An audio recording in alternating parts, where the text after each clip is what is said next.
Question number 1 है, एक व्यक्ति कार द्वारा नगर ए से नगर बी तक 63 किलोमीटर प्रति घंटे की औसत चाल से जाता है तथा 42 किलोमीटर प्रति घंटे की औसत चाल से वापस लौटता है, तो हमें पूरी यात्रा के दौरान औसत चाल कितनी थी ज्ञात करना है। बहुत ही सिंपल क्वेश्चन है, चलिए इसे सॉल्व करते हैं। तो सबसे पहले हम नगर ए और नगर बी को ड्रॉ कर देते हैं।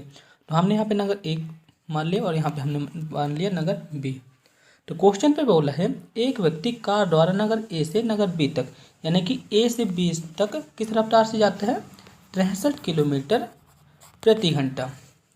इसके बाद क्वेश्चन पे बोला है वापस किस रफ्तार से लौटता है, यानी कि बी से ए तक किस रफ्तार से लौटता है, 42 किलोमीटर प्रति घंटा। और हमें क्या करना है कि औसत चाल ज्ञात करना है।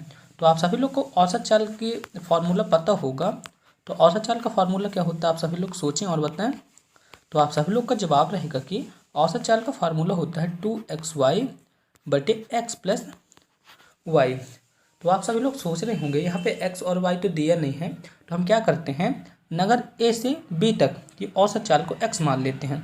तो हम यहाँ पे लिखेंगे x बराबर 63 किलोमीटर प्रति घंटा और y को हमने क्या मान लिया, यानी कि नगर b से नगर a तक की चाल को हमने क्या मान लिया, y।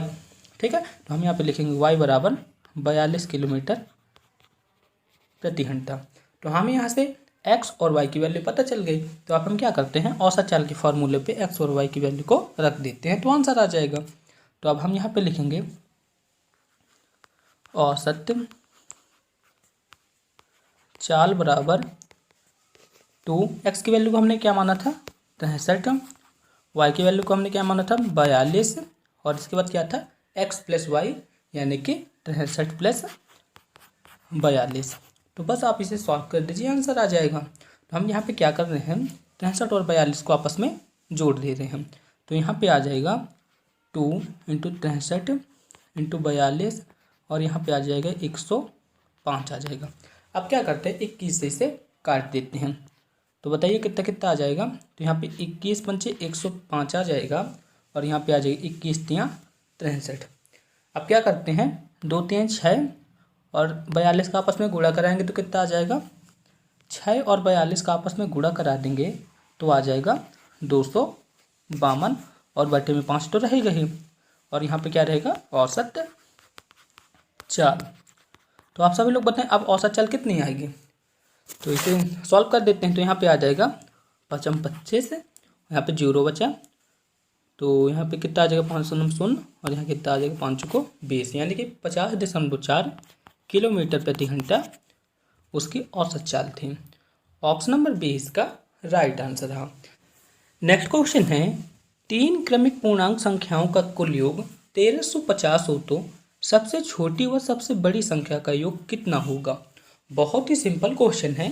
इसके पहले भी मैंने इस टाइप के क्वेश्चन को सॉल्व कराया था। यदि आपने हमारी उनसे रिलेटेड वीडियो को नहीं देखा है तो प्लीज़ आप उन वीडियो को देखिएगा। इस वीडियो के डिस्क्रिप्शन में मैं मैथ्स की प्लेलिस्ट की लिंक दे दूंगा, आप वहां पे जाके मैथ्स की सारी वीडियो को देख सकते हैं। तो चलिए इसे सॉल्व करते हैं। तो दोस्तों जब भी इस टाइप का क्वेश्चन आता है तो हम यहाँ पे क्या करते हैं, बीच वाली संख्या को ज्ञात करना पड़ता है।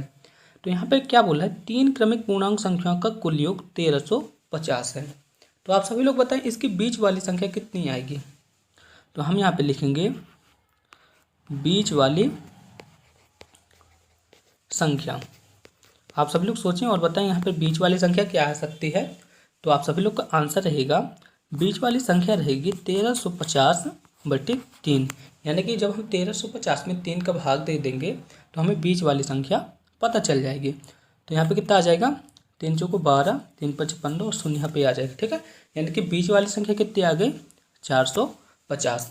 अब क्वेश्चन पे बोला सबसे छोटी, तो हम यहाँ पे लिख देते हैं सबसे छोटी संख्या। तो सबसे छोटी संख्या के लिए क्या करेंगे हम, तो सबसे छोटी वाली संख्या ज्ञात करने के लिए हम करेंगे, जो बीच वाली संख्या है ना उससे हमेशा एक को घटा देते हैं। आई रिपीट, जब भी इस टाइप का क्वेश्चन आता है तो हम क्या करते हैं, बीच वाली संख्या में से एक को घटा देंगे तो सबसे छोटी आ जाएगी, और यदि एक को जोड़ देंगे तो सबसे बड़ी आ जाएगी। तो हम यहाँ पे सबसे छोटी संख्या कितनी आ जाएगी, 450 माइनस 1, तो यहाँ पे कितना आ जाएगा 449। इसी टाइप से सबसे बड़ी संख्या हमें ज्ञात करना है, तो हम यहाँ पे लिखेंगे सबसे बड़ी संख्या। तो सबसे बड़ी संख्या कितनी आ जाएगी आप सभी लोग बताएं। तो आप सभी लोग का जवाब रहेगा 450 में यदि हम 1 को जोड़ देंगे तो हमें सबसे बड़ी संख्या प्राप्त होगी। ठीक है, यानी कि सबसे छोटी संख्या कितनी आ गई 449 और सबसे बड़ी संख्या आ गई 451। अब क्वेश्चन पे बोल रहा है इनका योग कितना होगा हमें बताना है। ठीक है, आई होप आप सभी लोग इतना समझ गए होंगे। आप सभी लोग सबसे छोटी संख्या और सबसे बड़ी संख्या को देख लीजिएगा। अब यहाँ पे बोल रहे हैं सबसे छोटी व सबसे बड़ी संख्या का योग कितना होगा। तो अभी हमें कितना पता था, सबसे छोटी संख्या कितने थे 449 और सबसे बड़ी संख्या कितने थे 451। और क्वेश्चन पे क्या बोला, इनका योग यानी कि इन दोनों को जोड़ना है। तो आप सभी लोग इनको जोड़ने तो कितना आएगा, इनको जोड़ने के बाद आ जाएगा लगभग 900, यानी कि 900 इसका राइट आंसर रहेगा। ऑप्शन नंबर 20 का राइट आंसर। हाँ, नेक्स्ट क्वेश्चन है। इस क्वेश्चन पे बोला गया है कि किसी कस्बे की जनसंख्या 4000 है, जिनमें से 3000 लोग अंडे खाते हैं, 2000 लोग मांस खाते हैं तथा 1500 लोग अंडे व मांस दोनों खाते हैं। इस कस्बे में शुद्ध शाकाहारी लोग कितने हैं हमें ज्ञात करना है। बहुत ही सिंपल क्वेश्चन है, आपने इस टाइप के क्वेश्चन को कई बार सॉल्व किया होगा। तो चलिए इसे सॉल्व करते हैं। क्वेश्चन पे क्या बोला है, किसी कस्बे की टोटल जनसंख्या कितनी है 4000 है। तो हम यहाँ पे लिख देते हैं टोटल पॉपुलेशन। दोस्तों आप सभी लोग समझ जाइए, यहाँ पे मैं शॉर्ट पे लिखूंगा। तो टोटल पॉपुलेशन कितनी है 4000 है। इसके बाद क्वेश्चन पे बोला है 3000 लोग अंडे खाते हैं। क्या बोला है, 3000 लोग अंडे खाते हैं तथा 2000 लोग मांस खाते हैं। तो दोस्तों यहाँ पे अंडे को ई से डिनोट करूँगा, ये मतलब एज। ठीक है, तो अंडे कितने लोग खाते हैं 3000 लोग अंडे खाते हैं।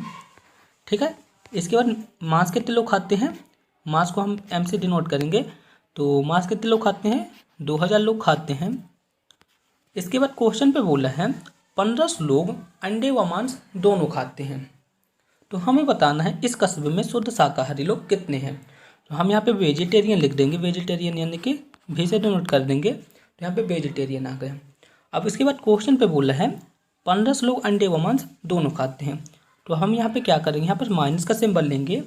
अब क्या करेंगे, अंडे खाने वाले लोग व मीट खाने वाले लोग, ठीक है, इनको आपस में घटा देंगे।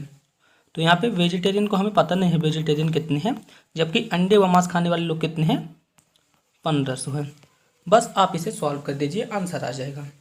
तो आप सभी लोग बताएं यहाँ पे कितना आ जाएगा 3000 और 2000 कितना आ गया 5000। 5000 में से यदि हम 1500 को घटा देंगे तो यहाँ पे कितना आ जाएगा 3500। ठीक है, प्लस यहाँ पे कितना आ जाएगा वेजिटेरियन।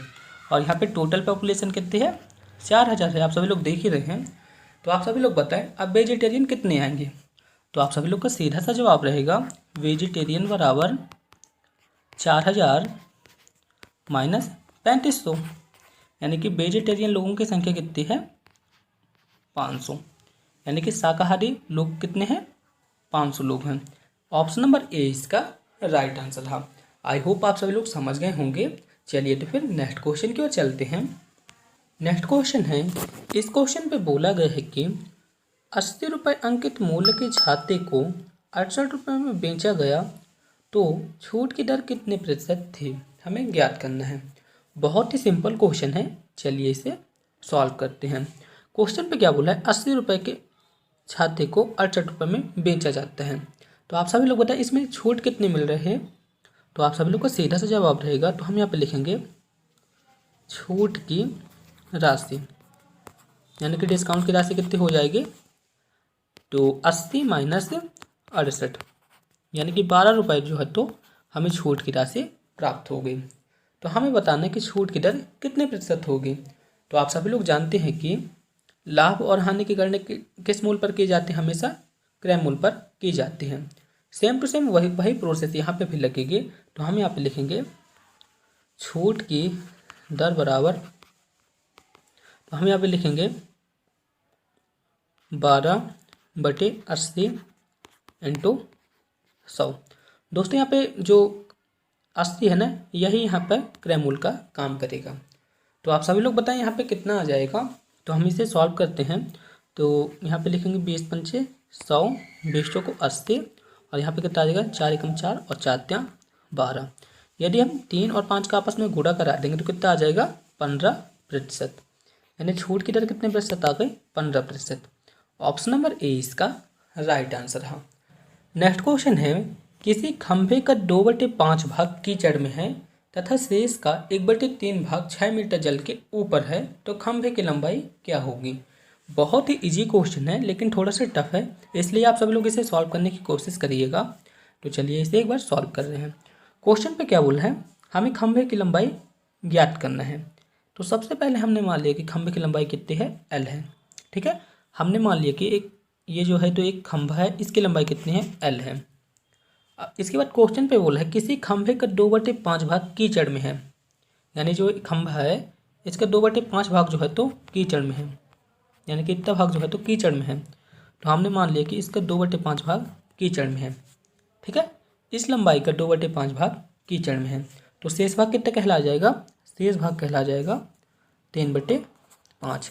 चलिए इसे एक बार लिख के समझा देते हैं। खंभे की लंबाई कितनी है, एल है, और कीचड़ में भाग कितना कहला जाएगा, कीचड़ में भाग, कीचड़ में खंभे का भाग कहला जाएगा 2/5 एल, जो हमने यहाँ पास अभी ज्ञात किया था। इसके बाद शेष भाग कितना कहला जाएगा, शेष भाग जो कीचड़ में नहीं है। तो शेष भाग आप सभी लोग बताएं, तो आप सभी लोग का सीधा सा जवाब रहेगा, यदि हम खंभे की पूरी लंबाई में से कीचड़ वाले भाग को घटा देते हैं तो खंभे का शेष भाग पता चल जाएगा। जैसे हमने यहाँ पे निकाला है, तो यहाँ पे कितना आ जाएगा 5L - 2L/5, यानी कि 3/5L जो है तो शेष भाग कहलाएगा। तो हम यहाँ पे क्या करते हैं, जल में कितना प्रतिशत भाग होगा हमें ज्ञात कर लेते हैं। तो हम यहाँ पे लिखेंगे जल में भाग। ठीक है, जल में कितना भाग आएगा हमें ज्ञात करना पड़ेगा। तो अभी शेष कितना आया था, शेष आ गया था, शेष भाग कितना था 3/5L, जो अभी मैंने ज्ञात किया था ना, वही हमने यहाँ पे लिख दिया। क्वेश्चन पे बोला है शेष का 1/3, तो हम यहाँ पे करते हैं शेष कितना था 3/5L, इसका 1/3 कितना आ जाएगा आप सभी लोग बताएं। तो इसका 1/3 आ जाएगा L/5। ठीक है, यानी कि जो L/5 है जल में भाग है। इतना आप सभी लोग को समझ आ गया होगा। इसके बाद क्या बोला है, 6 मीटर जल के ऊपर है, शेष का 1/3 भाग 6 मीटर जल के ऊपर है। तो इसको भी निकाल लेते हैं। तो हम यहाँ पे लिखेंगे जल के ऊपर का भाग, जल के ऊपर का भाग कितना आ जाएगा, तो जल के ऊपर का भाग कहला जाएगा, अभी हमने शेष भाग कितना निकाला था 3/5L, और ऊपर का भाग कितना कहला जाएगा, ऊपर का भाग कहला जाएगा 2/3। क्वेश्चन पे तो यही बोला है, तो 2/3 जो है तो ऊपर का भाग कहलाएगा। तो यहाँ पे कितना आ जाएगा 2/5L।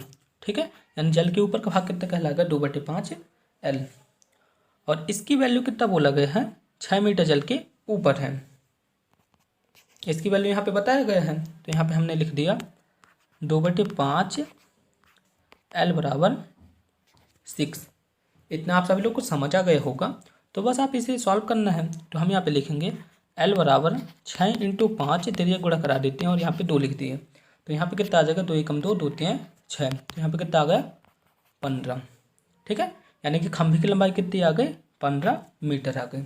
ऑप्शन नंबर बी इसका राइट आंसर रहेगा। इस क्वेश्चन पे ट्रिग्नोमेट्री का सवाल दिया हुआ है, तो चलिए इसे सॉल्व कर रहे हैं। क्वेश्चन पे क्या बोल रहे हैं, sec θ -1/sec θ + 1 की वैल्यू कितनी होगी हमें ज्ञात करना है। तो आप सभी लोग बताएं, sec θ को अपन क्या लिख सकते हैं, आप सभी लोग ट्रिग्नोमेट्री में पढ़े होंगे। तो sec θ को अपन लिख सकते हैं 1/cos θ, इतना लिख सकते हैं। तो हम यहाँ पे लिखेंगे 1/cos θ -1, और यहाँ पे लिखेंगे 1/cos θ + 1, इतना आ जाएगा। बस आप सभी लोग इसे एलसीएम ले लेंगे, तो यहाँ पे कितना आ जाएगा 1 - cos θ cos θ, और यहाँ पूरे का बटे रहेगा ये वाला। तो यहाँ पे कितना आ जाएगा, यहाँ पे आ जाएगा 1 + cos θ बटे के बटे में कॉस थीटा रहेगा। तो यहाँ पे हम यहाँ पे लिखेंगे, आप सभी लोग समझ जाइएगा। तो यहाँ पे कितना आ जाएगा, 1 minus cos theta into cos theta बटे 1 plus cos theta into cos theta, ये भी पूरे के बटे में रहेगा। तो कॉस थीटा से कॉस थीटा कट गए तो कितना यहाँ पे बचा, 1 माइनस कॉस थीटा बटे 1 प्लस कॉस थीटा। इसकी वैल्यू आ जाएगी, इसकी वैल्यू आ गई सेक थीटा माइनस 1 बटे सेक थीटा प्लस 1।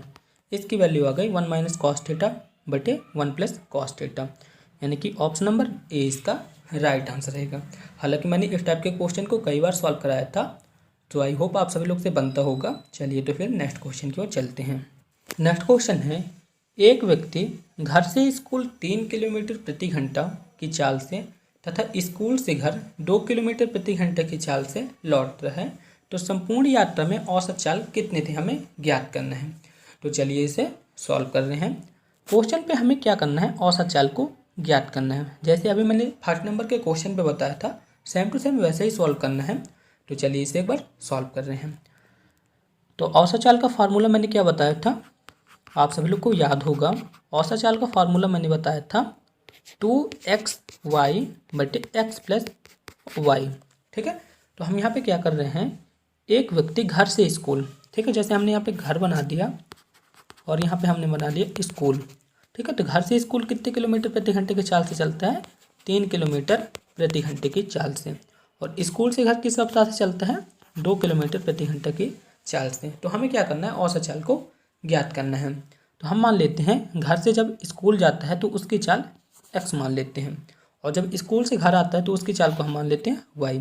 तो x की वैल्यू कितनी आ जाएगी, 3 किलोमीटर प्रति घंटा, और y की वैल्यू कितनी आ जाएगी, 2 किलोमीटर प्रति घंटा। तो बस इसी फॉर्मूले पे मान रख दीजिए, आंसर आ जाएगा। तो हम यहाँ पे लिखेंगे 2, x की वैल्यू कितनी आ गई 3 और y की वैल्यू कितनी आ गई 2, और यहाँ पे लिखेंगे 3 प्लस 2 यानी कि 5 आ जाएगा। तो हम यहाँ पे लिखेंगे 2 इंटू 3 इंटू 2 और यहाँ पे आ गए 5, और यहाँ पे हमने लिख दिया एवरेज स्पीड यानी कि एवरेज चाल।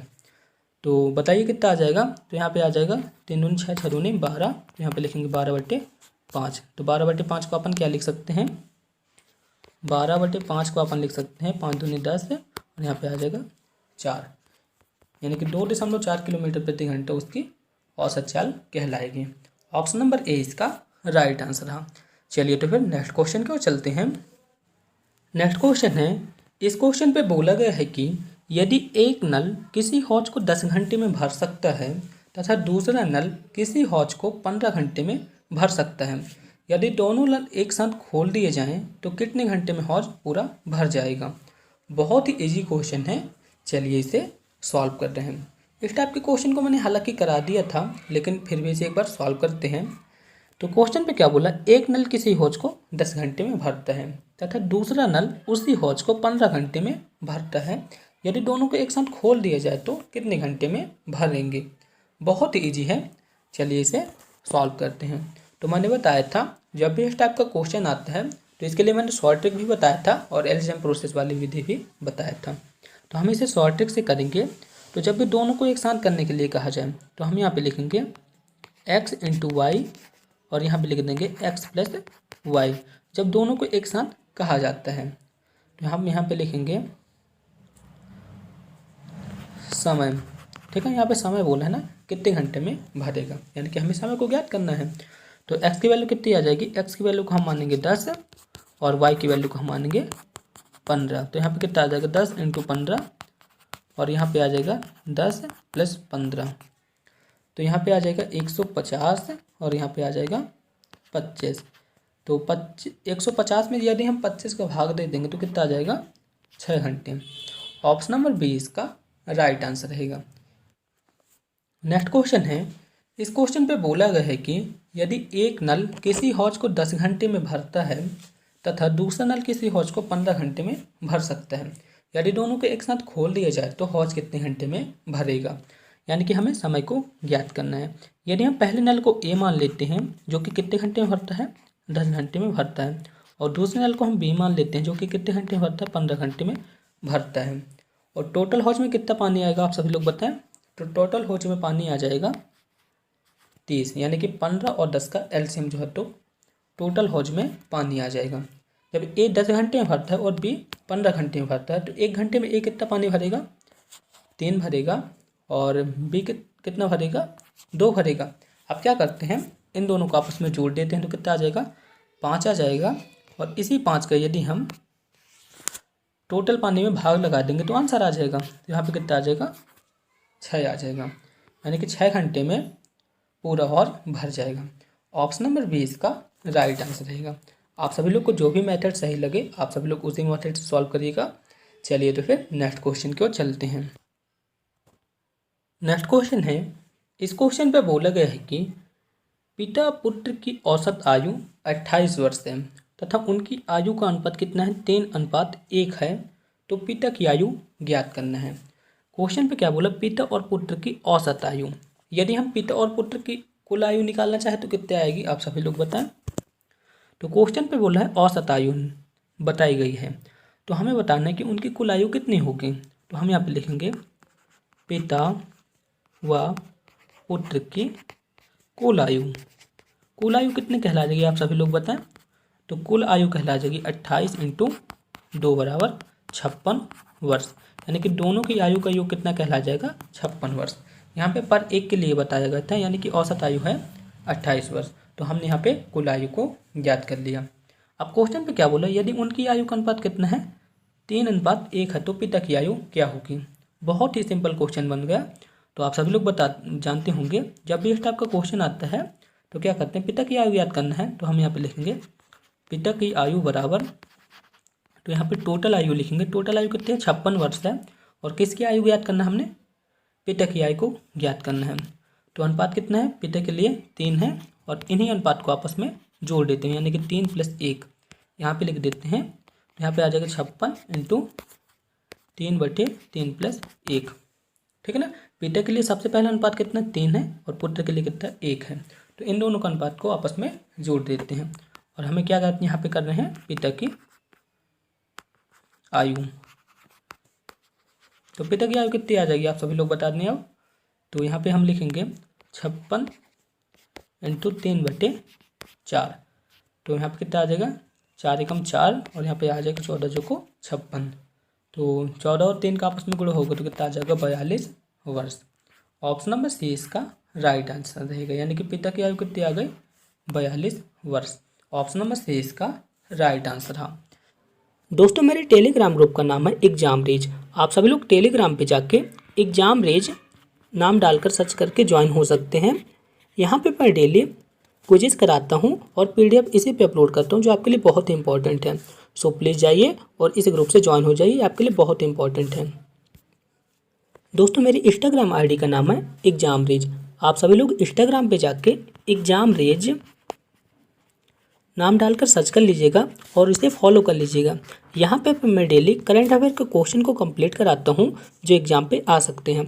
आप सभी लोग देख सकते हैं कुछ इंपॉर्टेंट क्वेश्चन रहते हैं करंट अफेयर के, जिसे मैं इस ID पे अपलोड करता हूँ। सो प्लीज़ आप इसे फॉलो कर लीजिए ताकि आपकी तैयारी बेहतर हो सके। नेक्स्ट क्वेश्चन है, एक थैली में 1 रुपये 50 पैसे तथा 25 पैसों के सिक्कों का अनुपात कितना है, 1:4 है। यदि उनका कुल मूल्य कितना हो, 200 रुपये हो, तो 25 पैसों के सिक्कों की संख्या ज्ञात कीजिए। बहुत ही इजी क्वेश्चन है, और इस टाइप के क्वेश्चन को मैंने कई बार सॉल्व किया था, और मैंने आपको बताया था जो भी पैसे दिए रहते हैं उनको रुपए में सबसे पहले कन्वर्ट करना पड़ता है। तो हम 50 पैसे को क्या लिखेंगे, आप सभी लोग बताएं।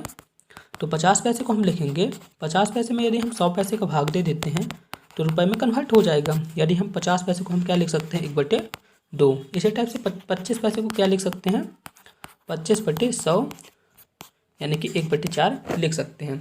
50 पैसे को हम क्या लिखेंगे, 1/2 रुपये, और 25 पैसे को क्या लिखेंगे, 1/4 रुपये।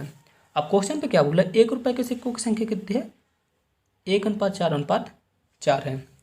तो हम यहाँ पे लिखेंगे माना 1 रुपये के सिक्कों की संख्या कितनी आ जाएगी, x आ जाएगी। इसी टाइप से 50 पैसों के सिक्कों की संख्या कितनी आ जाएगी, 4x आ जाएगी। और मैंने बताया था 50 पैसे को हम हमेशा क्या लिखेंगे, 1/2 रुपये में कन्वर्ट करके। इसी टाइप से 25 पैसे के सिक्कों की संख्या कितनी आ जाएगी, 4x। क्वेश्चन पे दिया है अनुपात कितना है, 1:4 है। तो 1 रुपये के सिक्कों की संख्या x आ गई, 50 पैसों के सिक्कों की संख्या कितनी आ गई 4x आ गई, और रुपये में कन्वर्ट करेंगे तो कितना आ जाएगा 4x/2। इसी टाइप से हम क्या करेंगे 25 पैसों के सिक्के की संख्या कितनी है 4x है, और जब हम इसे रुपये में कन्वर्ट करेंगे तो कितना आ जाएगा 4x/4। ठीक है, इतना आप सभी लोग समझ गए होंगे। और इनका कुल मूल्य कितना है 200 है। तो क्या करना है इन सभी को आपस में जोड़ देना है। तो हम यहाँ पे लिखेंगे x प्लस 4x/2 और यहाँ पे लिखेंगे 4x/4 और यहाँ पे 200 तो दिया ही है, तो इसे सॉल्व कर देते हैं। तो यहाँ पे कितना आ जाएगा x + 2x और यहाँ पे कितना आ जाएगा x बस आ जाएगा, और यहाँ पे 200 तो दिया ही है, तो 2 1 3 और 1 4 आ जाएगा। तो यहाँ पे लिखेंगे 4x = 200, तो x की वैल्यू कितनी आ जाएगी x की वैल्यू आ जाएगी 50। इतना आ गया ना। अब हमें क्या करना है 25 पैसों के सिक्कों की संख्या ज्ञात करना है। तो 25 पैसों के सिक्कों की संख्या कितने थे 25 पैसों के सिक्कों की संख्या को हमने माना था 4x, हमने यही माना था ना। 25 पैसों के सिक्कों की संख्या को हमने माना था 4x। तो x की वैल्यू कितनी है x की वैल्यू अभी आई है 50, तो यहाँ पे आ जाएगा 50 और 4 का आपस में गुण हो जाएगा तो कितना आ जाएगा 200। ऑप्शन नंबर डी इसका राइट आंसर रहा। नेक्स्ट क्वेश्चन है सुरेश तथा नरेश की कार्य क्षमता 2:3 है। यदि सुरेश अकेला एक काम को 16 दिन में करे तो नरेश उसे कितने दिन में पूरा करेगा। बहुत ही सिंपल क्वेश्चन है। इस टाइप के क्वेश्चन को सॉल्व करने के लिए मैं आपको एक ट्रिक बता रहा हूँ, आप सभी लोग उसे नोट कर लीजिएगा। ट्रिक क्या रहेगी y × n/x। बस आप सभी लोग इतना याद रखिएगा आपका आंसर आ जाएगा। फॉर्मूला क्या रहेगा y/x × n।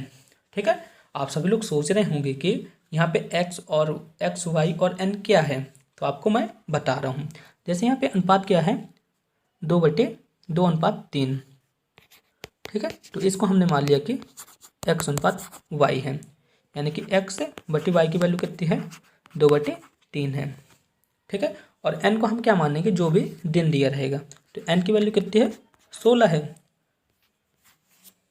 तो यहाँ पे x/y दिया है, तो y/x क्या आ जाएगा, इसका अपोजिट करेंगे तो y/x आ जाएगा 3/2। इतना अपना को पता चल गया, और n की वैल्यू तो दी हुई है, तो हम यहाँ पे लिखेंगे 3/2 × n की वैल्यू कितनी थी 16 थी।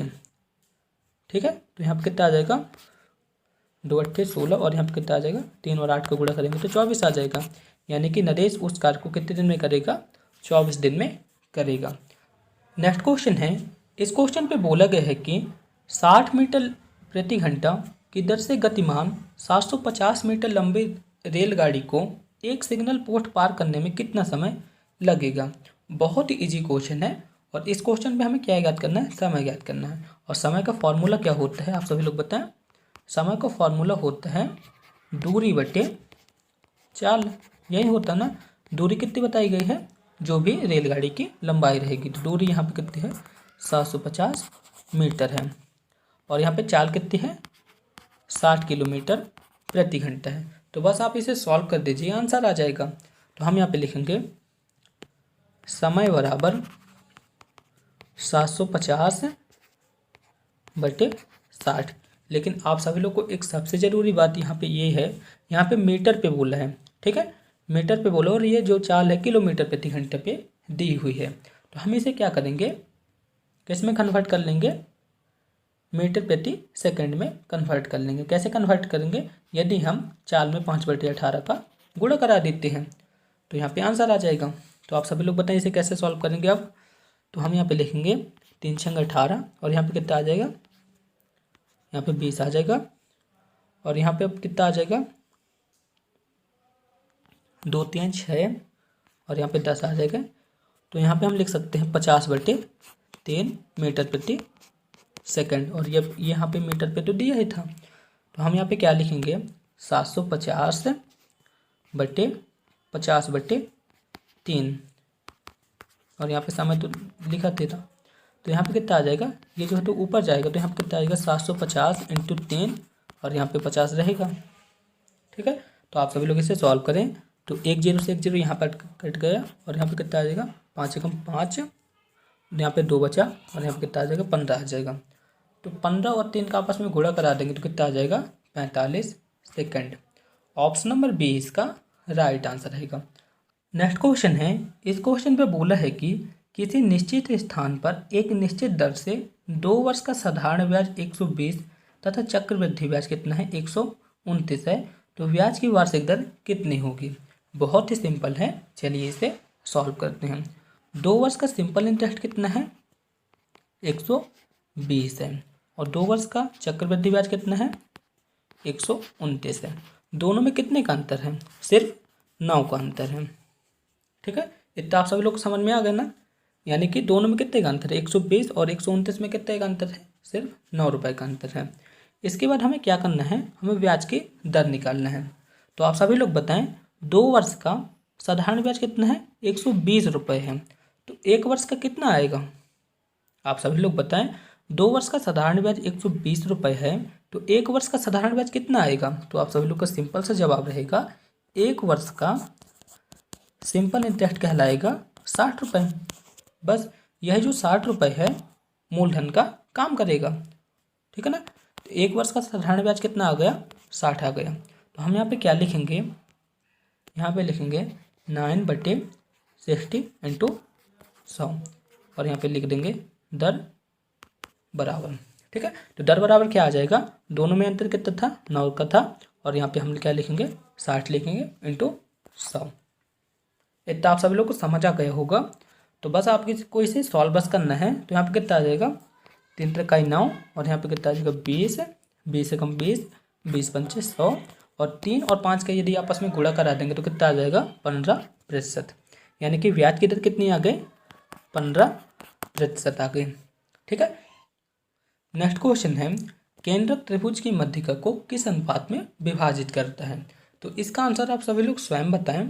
आप सभी लोग जानते होंगे कि केंद्रक त्रिभुज की मध्यिका को हमेशा 1:2 में विभाजित करती है।